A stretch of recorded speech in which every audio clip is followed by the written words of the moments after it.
म्हणजे खऱ्या अर्थानं तुम्ही भाग्यवान आहात आणि मी स्वतः भाग्यवान यासाठी आहे की ज्या माणसांना पंजाबराव देशमुखांचा सहवास लाभला, ज्यांनी पंजाबराव देशमुखांसोबत काम केलं, त्या माणसांसोबत राहण्याचा योग मला आला.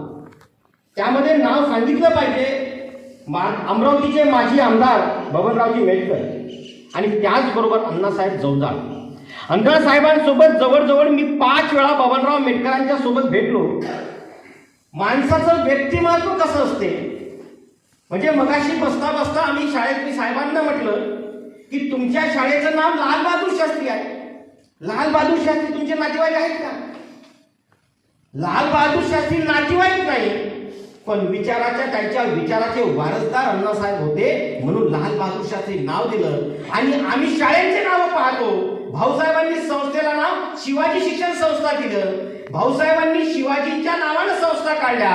पण भाऊसाहेबांनी मित्र लक्षात घ्या, पण आज शाळेचे नाव बदललेली आहे म्हणजे विचार बदलला म्हणून कृती बदलत आहे.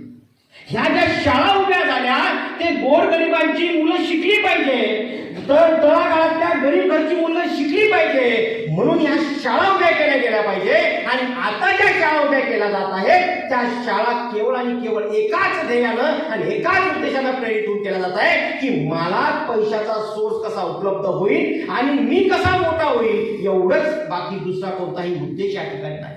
अण्णासाहेबांनी शाळा सुरू केली असेल, भाऊसाहेबांनी एवढी मोठी शिक्षण संस्था उभी केली, त्या शिक्षण संस्थेच्या माध्यमातून माझा कोणता लाभ झाला पाहिजे हा उद्देश नाही, तर माझे तळागाळातील माणसं शिकले पाहिजे. आणि शिकूनच नाही, शिकलेच नाही तर ती मोठी होऊन या देशाच्या विकासामध्ये हातभार लावला पाहिजे ही भूमिका घेऊन या संस्था उभ्या झाल्या. म्हणून तुम्ही आणि मी भाग्यवान आहोत की आम्ही अशा शिक्षण संस्थेमध्ये शिकतो आहे आणि त्या शिक्षण संस्था स्थापन करणाऱ्यांसोबत आम्हाला अल्पसा का होईना त्या ठिकाणी सहवास साधतो आहे. ही खऱ्या अर्थानं भाग्याची गोष्ट म्हणजे परिस्पर्श आम्ही ज्याला म्हणतो तो परिस्पर्श जर झाला माणूस तर सोनं होते. तसंच आपल्याही आयुष्याचं आपल्याला मित्र खऱ्या अर्थानं सोनं करायचं.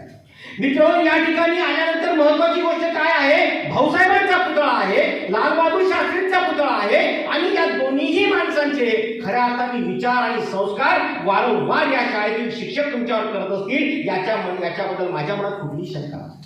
मित्र जेव्हा मी डॉक्टर पंजाबराव देशमुखांचा विचार करतो, जेव्हा आपण या जयंत्या पुण्यतिथ्या साजऱ्या करतो, कारण वर्षभर सातत्याने शाळा म्हटलं की पुण्यतिथी आणि जयंती साजरी करायची का, कशासाठी हा प्रश्न आपल्याला मित्र पडला पाहिजे.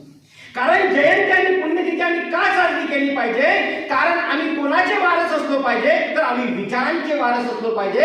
आणि विचारांचा वारस जर असेल तर रक्ताच्या वारसाची गरज नाही. विचारांचा वारस ते सक्षम वारसा चालवण्यासाठी अतिशय सक्षम असतात. मित्र कारण आम्ही का समजून घेतले पाहिजे भाऊसाहेब, का भाऊसाहेबांच्या विचारांची आम्हाला नितांत गरज आहे. जेव्हा मी या आता सध्याचं वातावरण पाहतो, जेव्हा मी सध्याची परिस्थिती समजून घेतो, तेव्हा मला जाणवायला लागते या परिस्थितीमध्ये की माझ्या देशातला शेतकरी अस्वस्थ. दुसरं कारण मला काय जाणवते की माझ्या देशातली शिक्षण व्यवस्था पूर्णतः कोलमडलेली आहे. आरोग्य यंत्रणेचं विचाराचं कारण नाही. आणि जो देश तरुणांच्या आधारावर विश्वगुरु करण्याचं स्वप्न काही लोक पाहत आहेत, नवे ते स्वप्न आम्हाला दाखवल्या जात आहे, त्या तरुण बेरोजगार लोकांची फौज आमच्या देशामध्ये निर्माण झालेली आहे. आणि दुसरं स्वप्न आमचं काय आहे तर आम्हाला राष्ट्र विश्वगुरु करायचा आहे. ज्याच्या माणसाच्या तरुणांच्या हाताला काम जर नसेल, त्याला रोजगार जर नसेल, तर रोजगार नसताना ते देश बलशाली होईल कसा, तो देश सक्षम होईल कसा. आणि मित्र सगळ्यात महत्वाची गोष्ट जर कोणती असेल तर आमच्या देशामध्ये धर्मांधता प्रचंड वाढत चाललेली आहे. आणि या एवढ्या मोठ्या ज्या समस्या आमच्या पुढे आहे, शेतकरी अस्वस्थ आहे, शिक्षण व्यवस्था बिघडलेली आहे,